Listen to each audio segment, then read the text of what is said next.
Werewolf does not start on the strongest foot, and sadly it only goes downhill from here. This is another situation of where I saw the trailers for the game, and the game had some promise, but I was also worried about how the gameplay looked. And at the same time, you really need to play something to get a feel for the ebbs and flows within the gameplay. This game poorly sets up its characters and world. There's rushed execution and a lack of development. You are not invested in the central conflict or the characters, and as a result, you do not care. The gameplay has a promising concept with a mix between using your human, wolf, and werewolf forms to do different tasks. Sadly, each of the forms is not engaging, so this is not a situation where the story and characters suck, but the gameplay, the most important element about it, makes up for it. Werewolf is not a good game and not worth your time. Now let's dive into some of the details.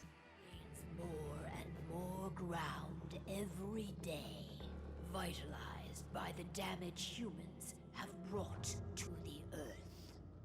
We, the werewolves, remain, born of man, beast, and spirit.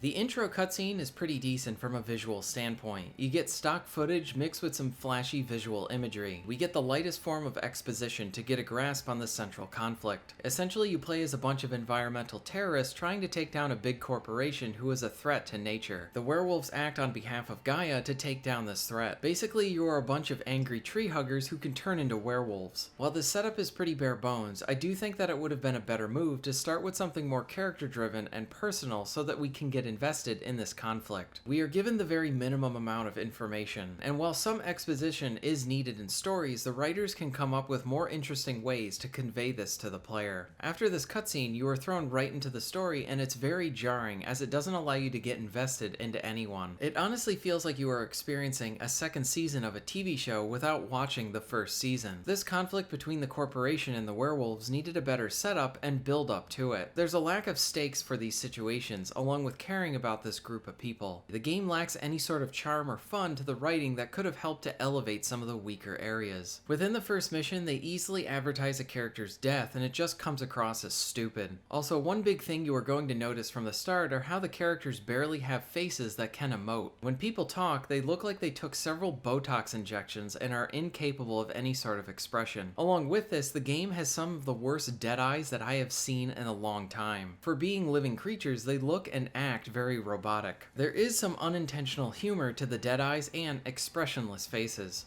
Paid up. You can tell that to your President Watkins in person. I don't think you understand what's at stake here. Oh, I understand that you've just been attacked and you're looking to hit back. I also understand that you need our ammunition to do that. And we've got that ammunition right downstairs, ready and waiting to go as soon as you've paid us. Sorry, Major. The business is business. Well, fuck you two. Then we'll attack Tarker's mill without your help. And rest assured, Mr. Watkins will hear about this. Tarker's mill. Hey,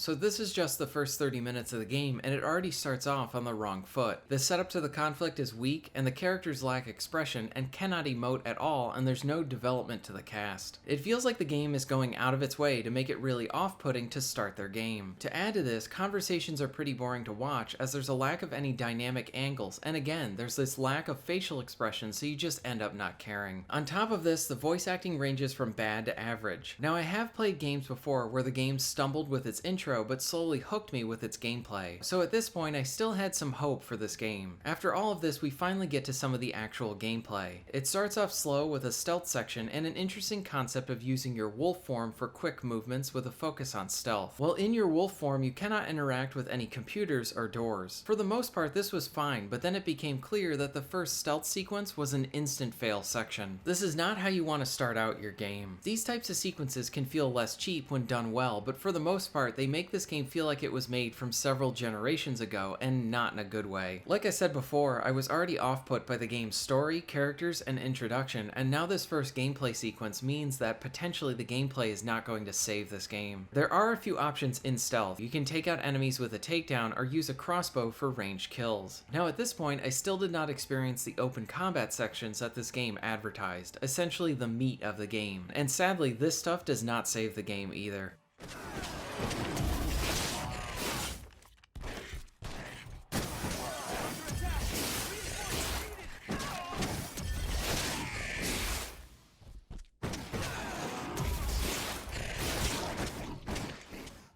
The first thing you will notice is how poorly done your transformation is into a werewolf. When you transform into a wolf, it is a gentler animation, which makes sense since the wolf is used for stealth, but the werewolf transformation is about the same except that you pop into a big form. If you are going to make a werewolf game, at least put some effort into the transformations. We have seen this through films, comics, and other media about how grand and disgusting the transformation can be. The transformation feels very weak and lacks any visual creativity. Now once you start hitting people, you will notice how the combat feels weightless. There's a lack of impact to your hits. There is a decent amount of blood, which is nice, but the gore is really toned down and not at a level you want for this game. You are a huge creature with large teeth and claws, and you should be ripping apart your enemies. Along with this would have been a great opportunity to have some fun with the characters with creative executions and maybe even some dark humor. The combat arenas feel very much like areas without any class or charm. There's doors that will spawn enemies and they just pop into existence. After you defeat them, you just move to the next area. This area does have the most variety in terms of options. You have light and heavy attacks along with a rage meter that is building to heal yourself or use special moves. There are two different stances, with one being agile and the other being slower but providing heavy hits. What I did like is how you can change your stances mid-combo. Enemies come in different forms like normal soldiers, others that use silver bullets, and even mechs. As you keep fighting, you will fill a frenzy bar which allows you to do more damage, but you cannot use your special moves or heal yourself when using it. The combat system has some of the guts of a good action game, but it really isn't engaging to hit anything in the game. The lack of any weight to your movements and attacks kills any of the fun from this section. What was that smell? Now come out wherever you are.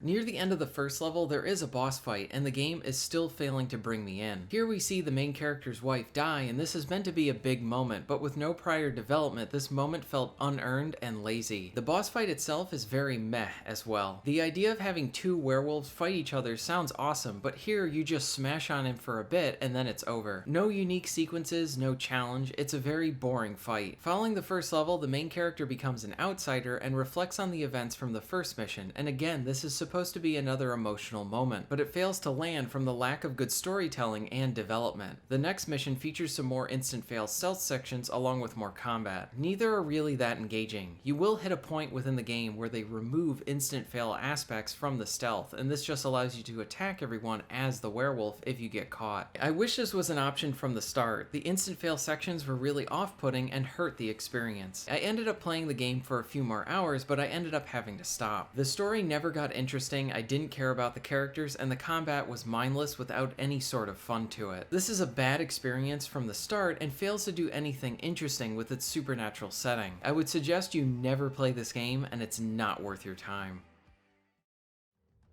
Something I started doing last year was providing alternatives to games that I reviewed that ended up being really bad. So for this one, I'm going to provide two. If you're looking for a supernatural game that actually tries to use its setting in an interesting way, then I would recommend you try out the game Vampire. This is an interesting RPG where you play as a doctor who gets turned into a vampire. What I really liked about the game is how it incorporated elements to try and convey the thirst for blood that a vampire would have. As you complete missions and help characters, this will increase how much experience they will provide you if you choose to feed on them. Feeding on humans nets you with a lot of experience points, but feeding on people can have a negative impact on the game. If you feed on too many people in a district, then that district can close down and you will miss out on potential quests from other people. The vampire's thirst for blood is translated into the experience point system. You earn little experience from defeating enemies and earn the most from feeding. And once you feed on someone, you're going to feel this pull from the game to feed again, since you will level up a lot and enhance your skills. So in a way, the game successfully translates that want to feed from the character to the player, and then it comes up to how you choose to play the game. The combat is pretty decent as well, and the story is pretty good, though underdeveloped in parts. The game has a great visual style and does more right than wrong. Now, if you're looking for a more action-packed experience that Werewolf was trying to provide in its combat sections, then play X-Men Origins Wolverine. The game is a bit older, but it properly conveys in its combat what huge claws can do to a person. The game is a movie tie-in game that is miles better better than the film. It features Hugh Jackman voicing Wolverine, along with an excellent combat system that is very violent and satisfying. The story takes every opportunity to make the lackluster narrative from the film a lot better. I highly recommend you check out either Wolverine or Vampire over Werewolf. Thank you very much for watching.